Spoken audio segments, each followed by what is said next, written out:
Module 3: The Practice of Language Assessment. Building Quality Systems for Language Assessment. When we say that any product or a service is of good quality, we generally mean that it consistently lives up to or it's better than what we expect. For many people, a good quality car is safe and comfortable and always starts when we wait it to. A good quality hotel has clean, quiet, and comfortable rooms with equipment and works well and staff who responds promptly and politely when we have a request. When thinking about buying a new product or using a new service, people often want to find out something about its quality. They may read reviews on websites or in magazines, or ask their friends about it, or they may try using for a short period to find out if they like it. These the expectations people have of any service or product will depend partly on their needs.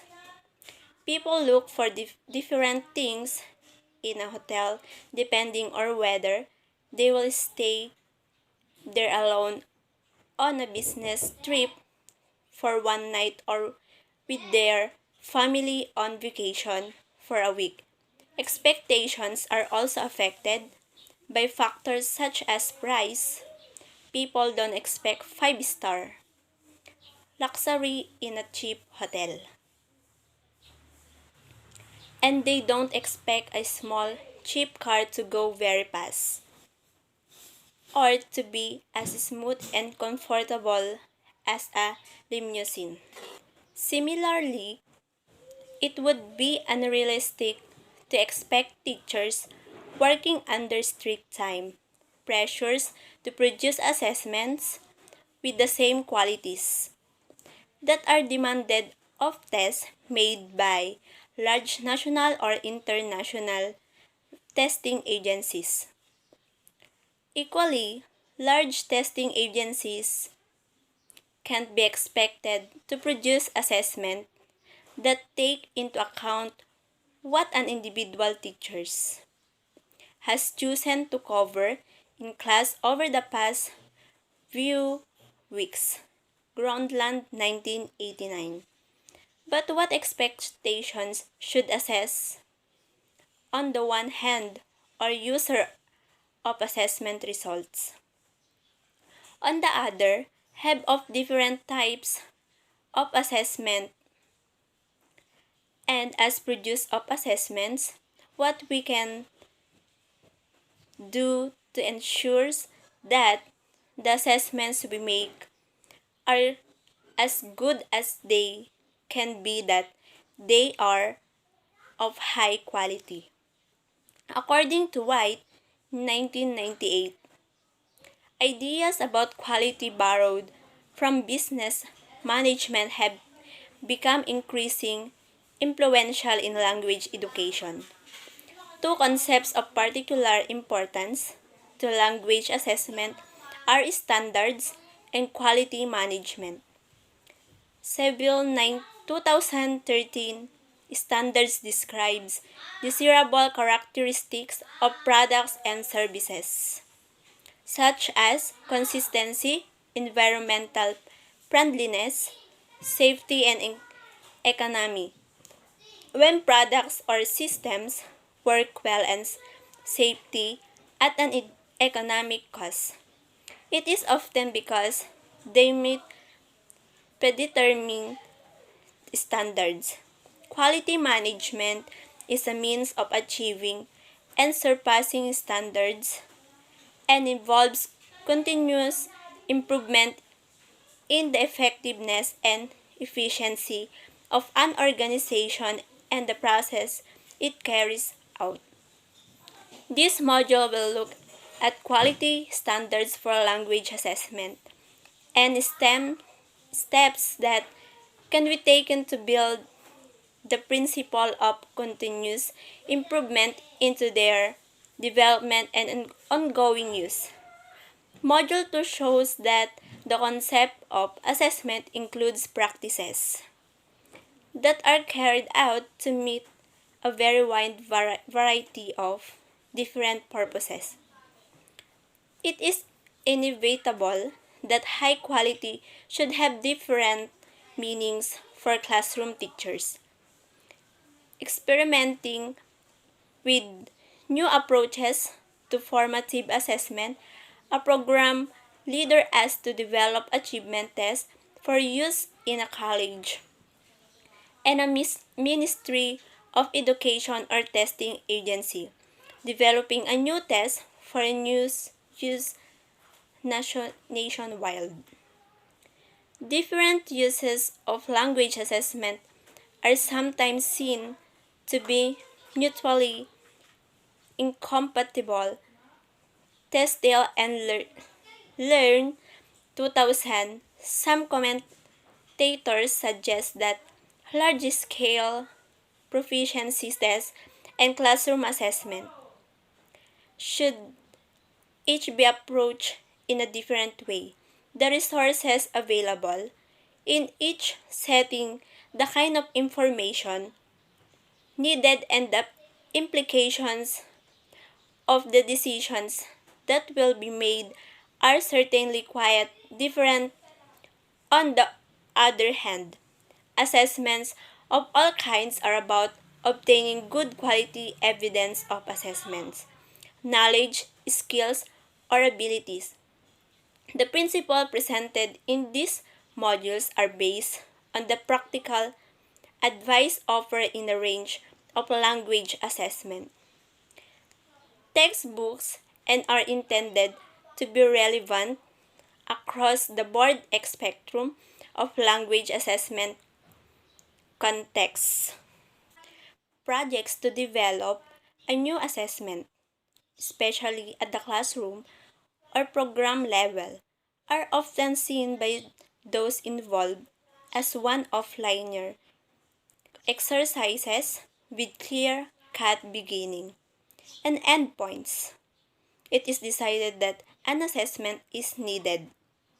The context is settled on producers are sketched out and the questions or items are written, often within a very tight schedule, or perhaps a test is bought in from a publisher or other external organization.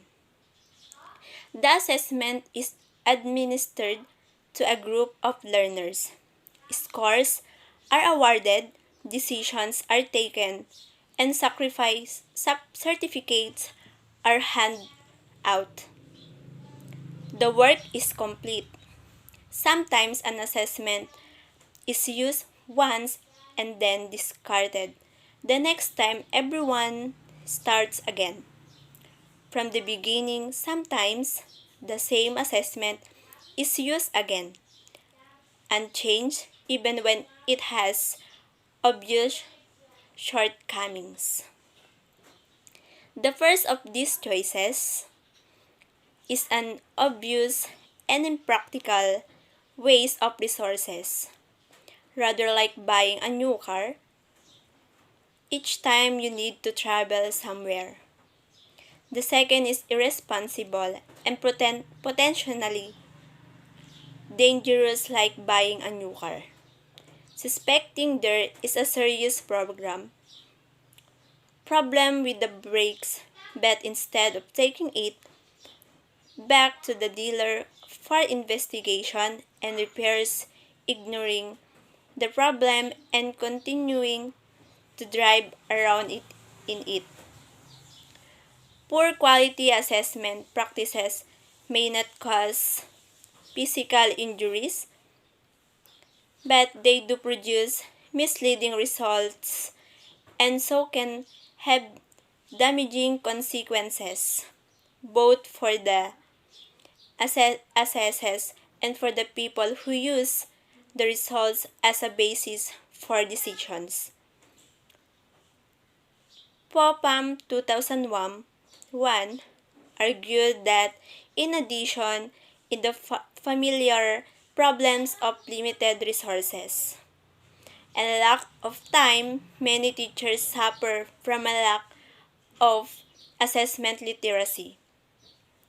They have not received training in this assessment principle and do not understand how assessment and teaching can complement each other.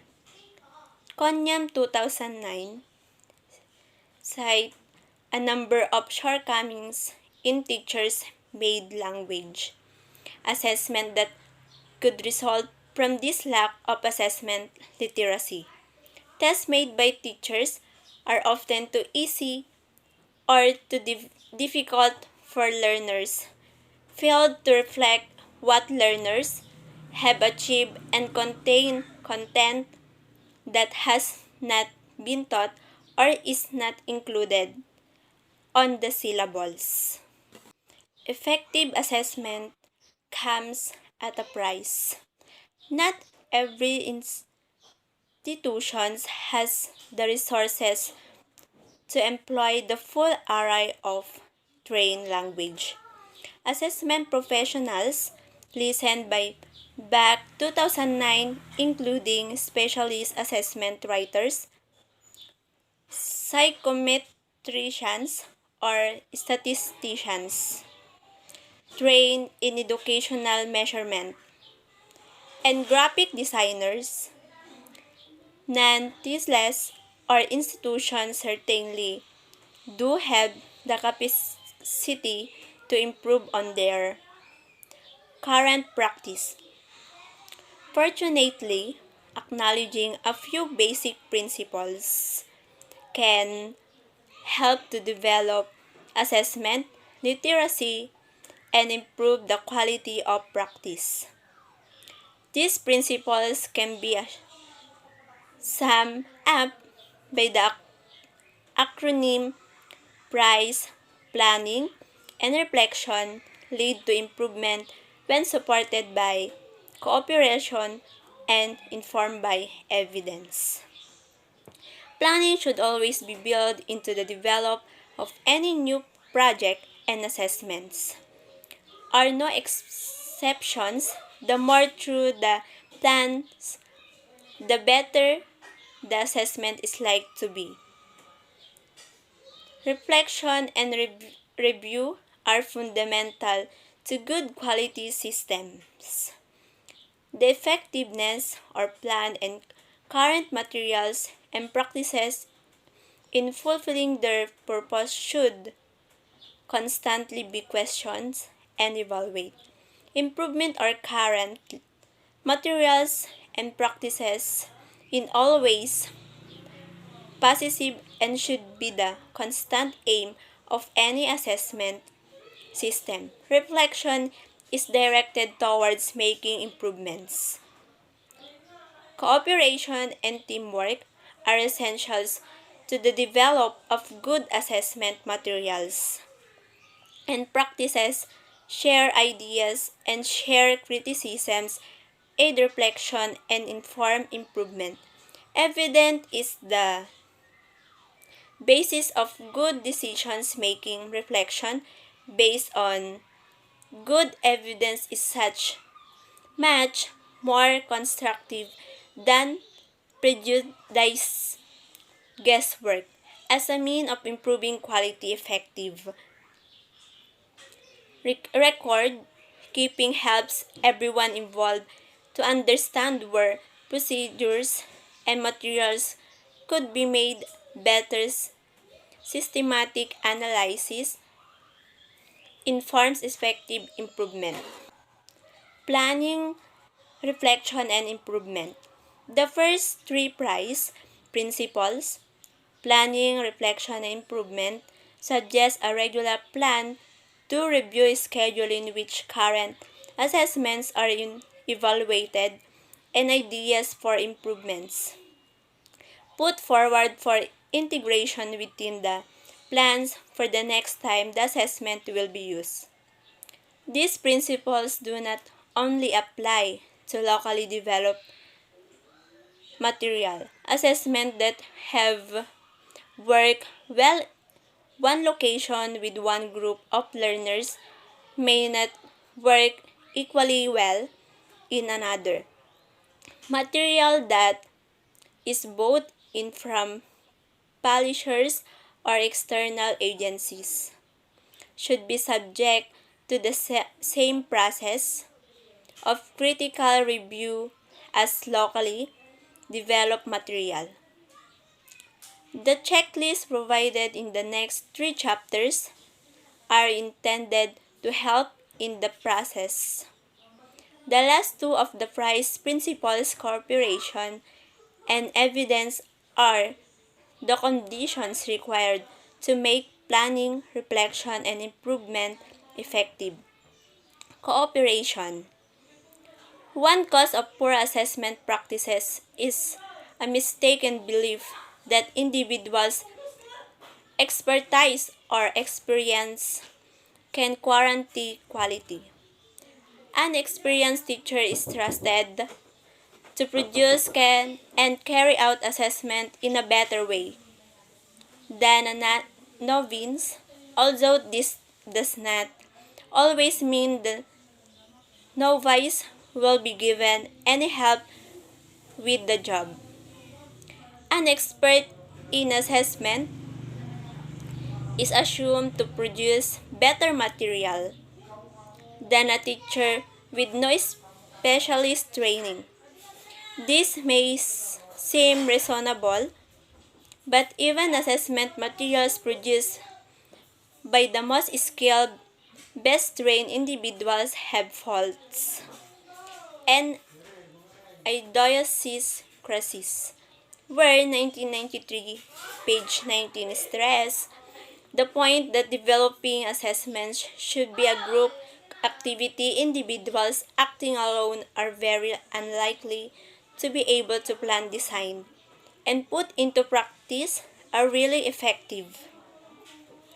Assessment systems, in fact, teamwork of various kinds is essential to good assessment. First, it is important at the planning stage to agree on standards that the team will work towards.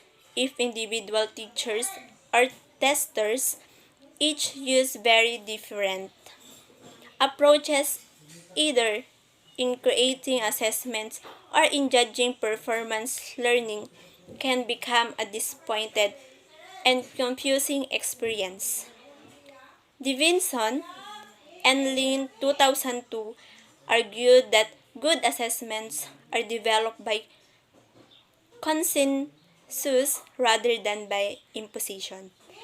When people combine their efforts and everyone involved has a say in the development of an assessment system, there is a much better change that is will run successfully and that problems will be minimized if teachers are able to work together to contribute to a shared collection or banks of assessment materials. The system can become more efficient as well as more coherent and effective.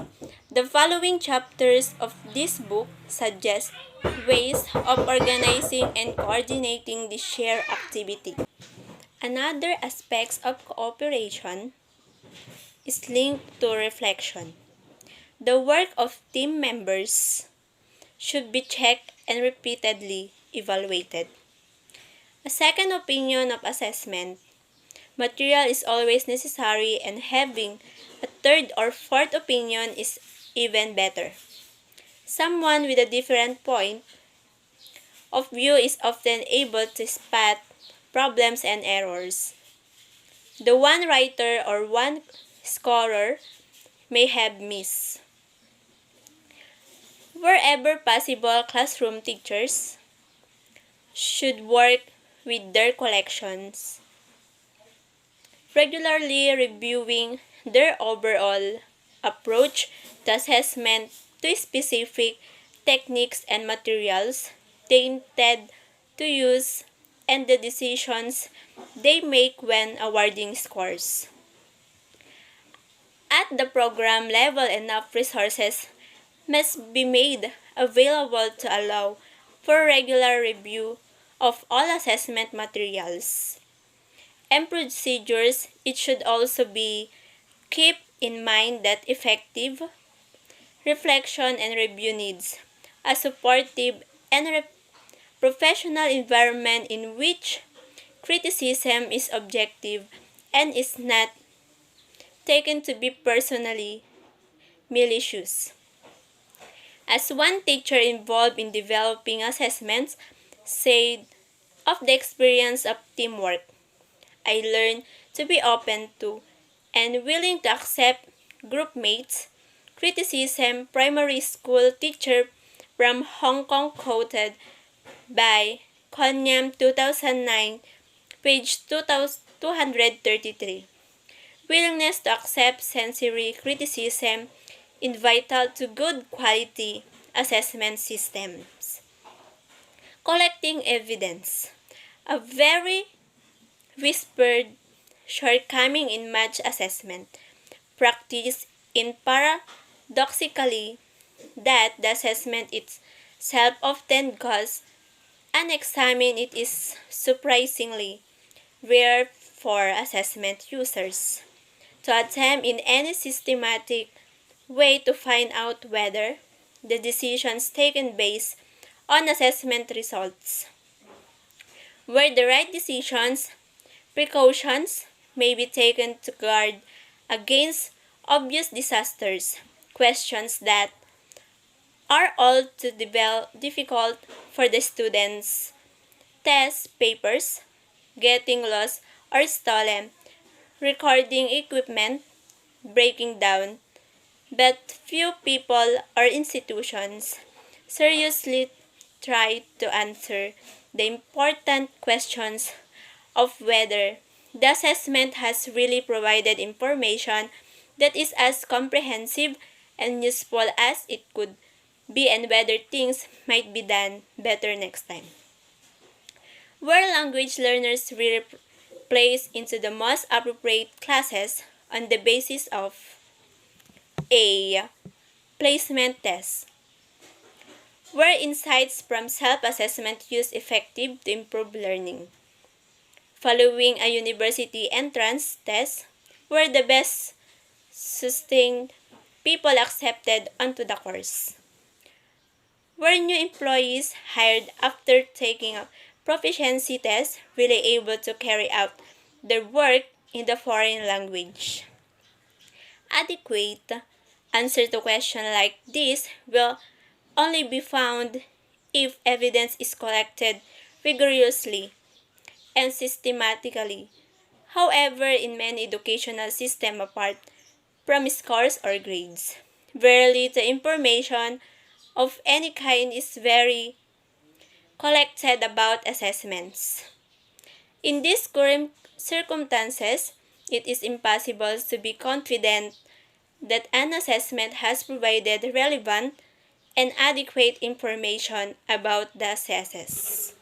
Evidence is also important at the planning stage.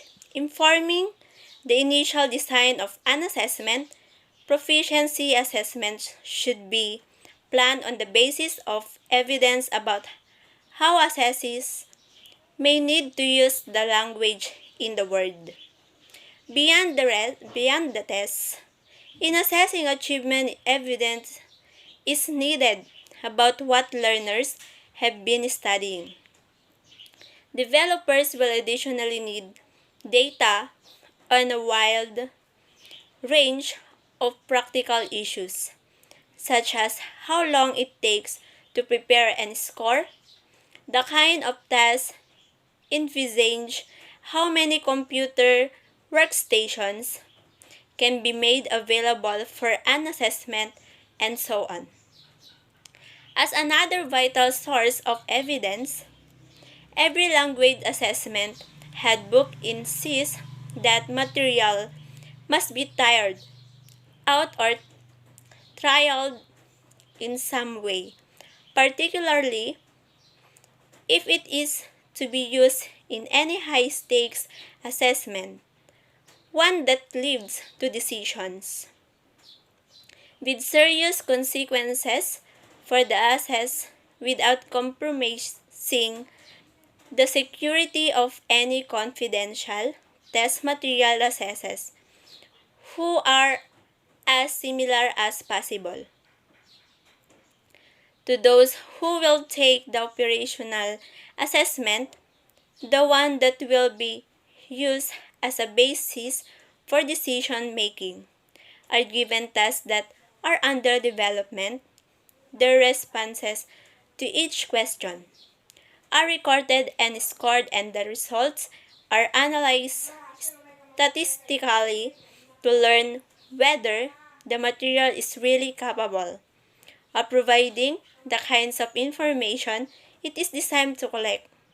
Reports about the experience collected from test takers and those involved in administering the assessment can also help in identifying problems. Statistical analyses play a particularly important role in the practice of language assessment, particularly in support of formal testing. At least a basic understanding of statistics is needed to understand how tests are made and how results should be interpreted. A short overview of key techniques and their applications can be found on the website that accompanies this book. Fuller treatments are to be found in Bachman, 2004, and Brown, 2005. During the initial development of an assessment, the focus is on the types of tasks that will be used. This task format work. Do the tasks elicit useful information about the assesses? The terms vary, but this trialing process is sometimes called piloting. Anderson et al. 1995, page 74. Once the system is operation, the focus is on fresh materials that will go into new forms of the assessment. Are this particular question good example of the established type? Do they provide the same kind of information as the prototype task? This trial process is sometimes called pre-testing. Anderson et al. 1995, page 74. In addition to the piloting of task types and pre-testing a new material after each administration of an operational assessment, there should always be a process of reflection or item, an assessment review so that lessons can be learned and improvements made. When intentions are not stated or understood, procedures not consistently to tell just how good or bad an assessment has been at fulfilling its purpose.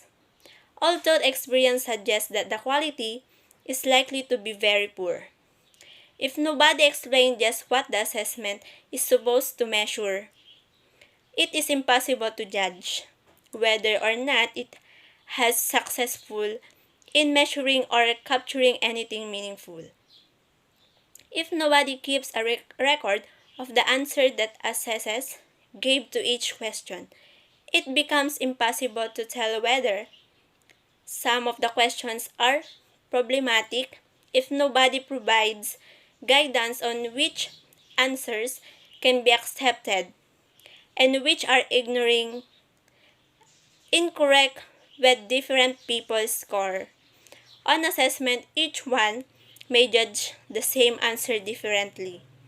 If nobody sets out how much time each assesses should be allowed or what sources of help they can use, some may unfairly be given more time or receive more help than others.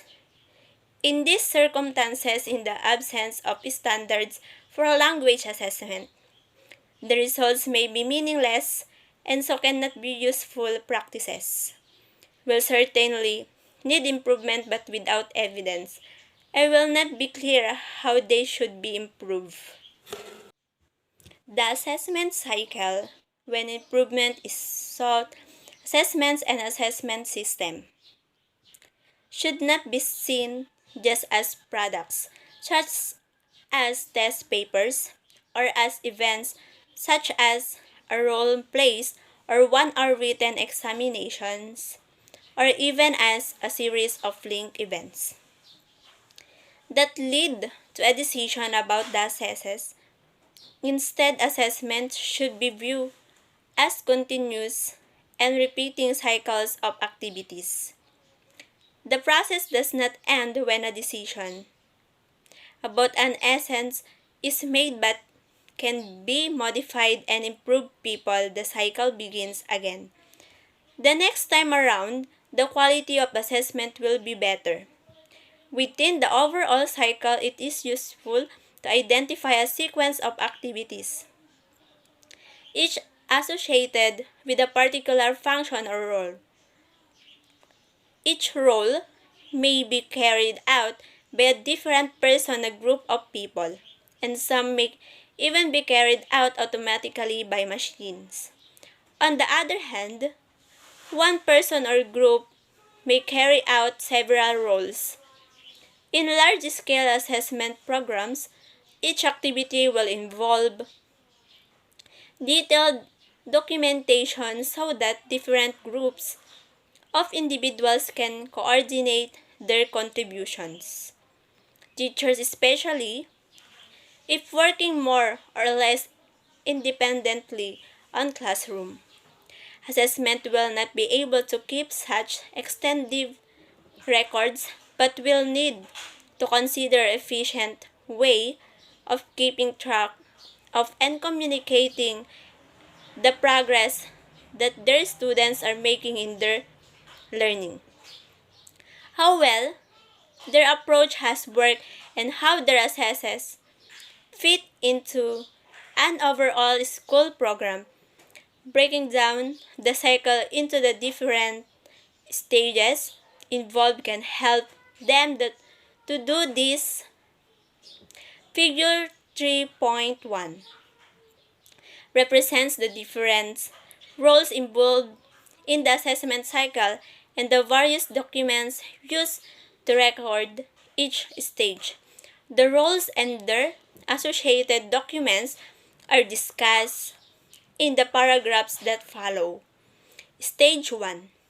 Designer's objective and specifications. As we saw in Module 1 and a huge 2003 page 59, insisted the essentials. First step in assessment is to take oneself perfectly clear about what is one wants to know and for what purpose. Fulcher 2010 compared the designer of an assessment to the architect of a house. The architect begins with an understanding for the purpose of the building that he or she is going to design considers, among other things, the location and the available budget, and turns this into plans for the construction of the building. That architect provides detailed drawings and instructions for the buildings. These plans include the materials to be used, the precise layout of the rooms, and so on. Just as the architect needs to know before beginning the design whether the building is intended as a family home or as a shopping center. The designers of an assessment need to clear about the decisions or decisions. The assessment is intended to inform many assessment projects fail before they begin people because too little attention is given to what the people who will use the results to make decisions. The assessment users really need to know about the assessors often at kinds of information they really need. This reinforces the need for cooperation. The designers of the assessment will need to consult closely with the users and to be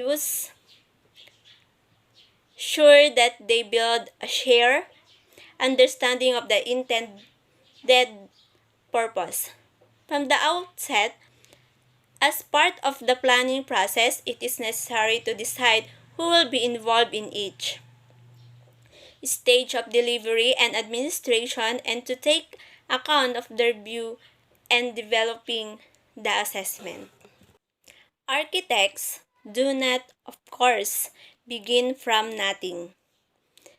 They can draw on centuries of human experience in constructing homes, offices, shops, and factories, and long-standing knowledge of traditional buildings, materials, and techniques.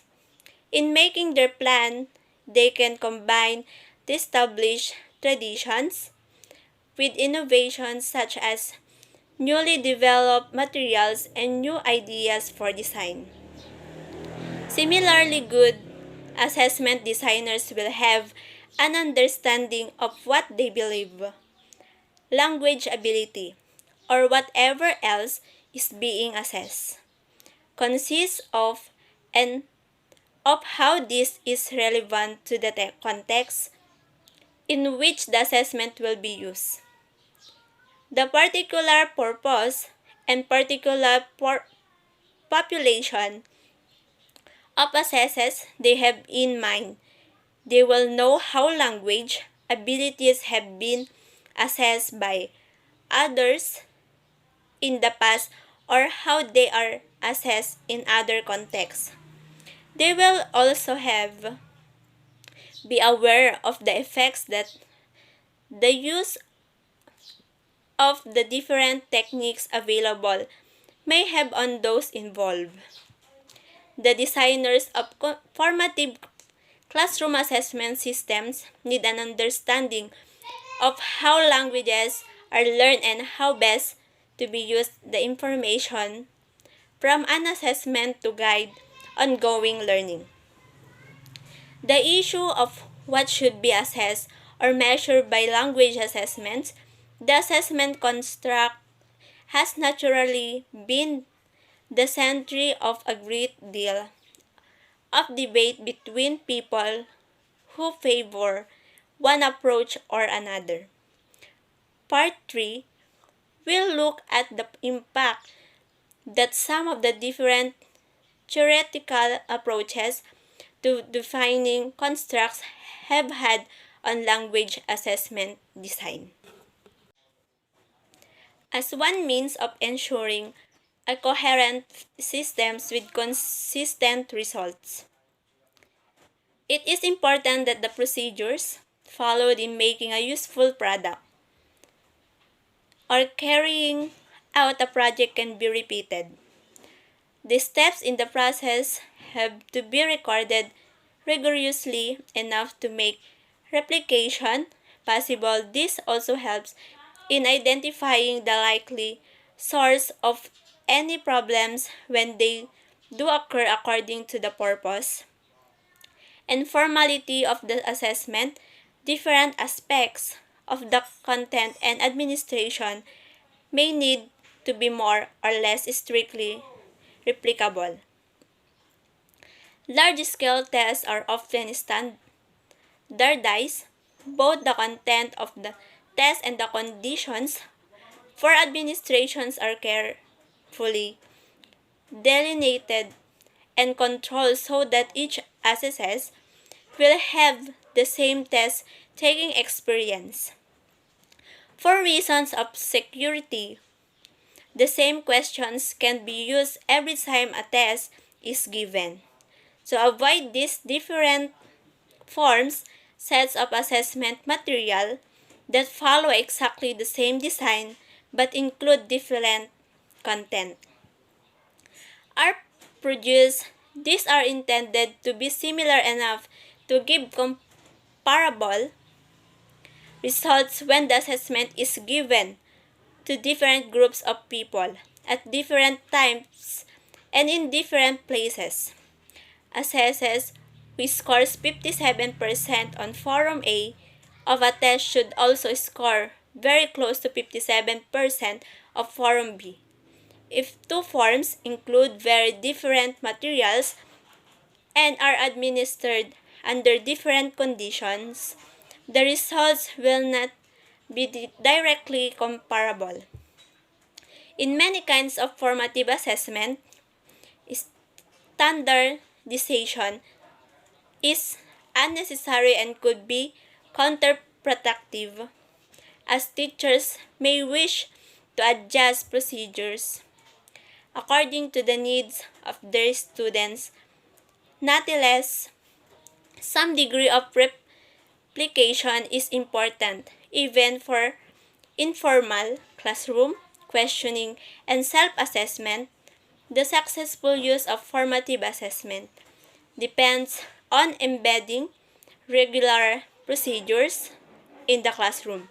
Teachers need to have a consistent approach to questioning and feedback so that students become familiar with the techniques and understand how to benefit from them. Learners need to be trained to follow set processes if they are going to be effective at self and peer assessment.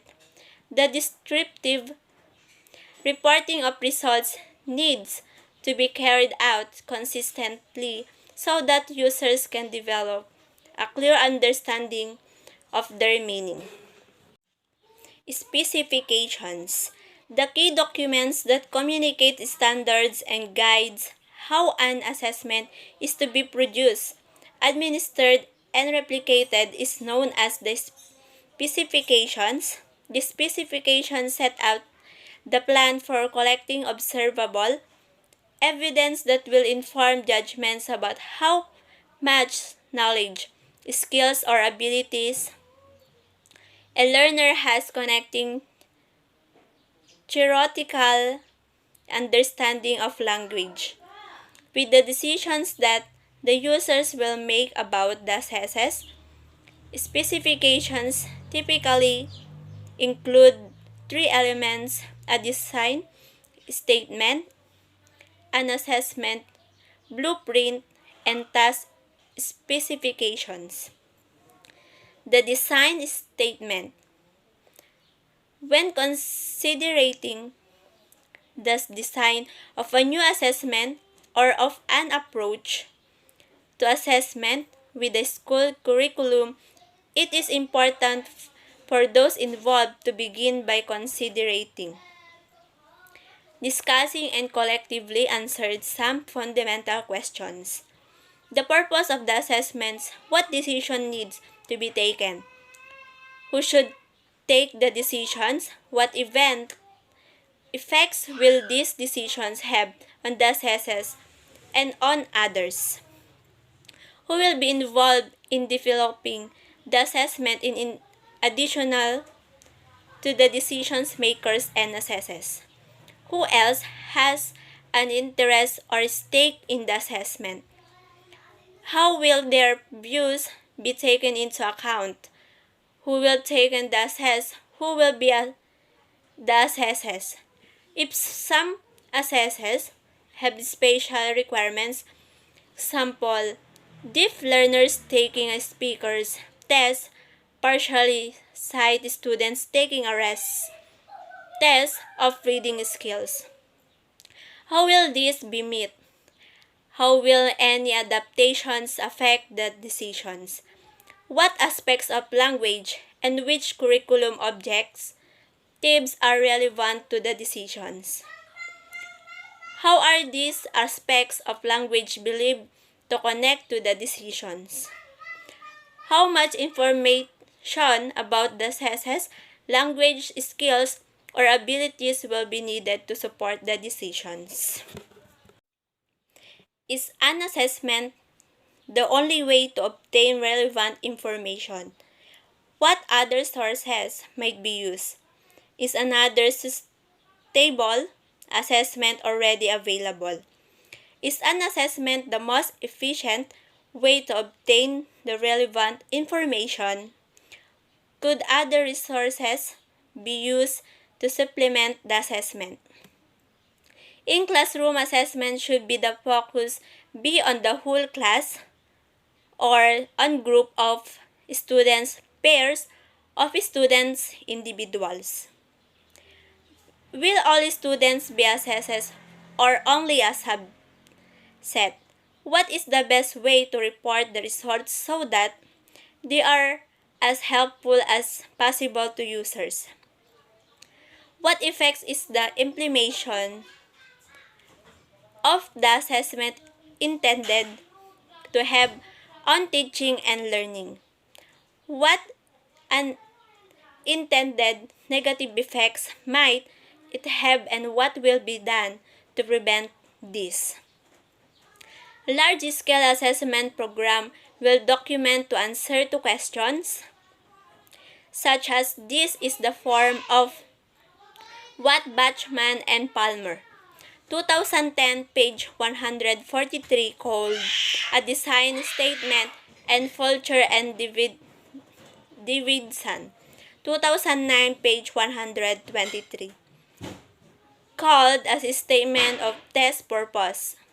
The design statement usually comes at the beginning of the specifications and sets out the designer's understanding of the purpose of the assessment, the decisions to be made, stakeholders affected by the decisions, and individuals responsible for making the decisions. Fulcher and Davidson 2009 page 270. It provides a definition of the assessment construct, a description of the assesses, and an explanation of why the approach adopted by the designer is appropriate. Classroom teachers will not need to publish a design statement for each assessment they use in class, but they will nonetheless need to have a clear understanding of the theoretical justification for the content. What theories of language and proficiency underpin the test, and why the rest is the way it is? Anderson et al. 1995 page 10. And this is true for other forms of assessment, as it is for tests within teaching programs. An explicit statement of the overall approach to assessment and its relationship to learning should be included among the key curriculum documents. Blueprints. DESA builders need detailed plans or blueprints in order to construct a building, so those involved in preparing an assessment need more than a design statement.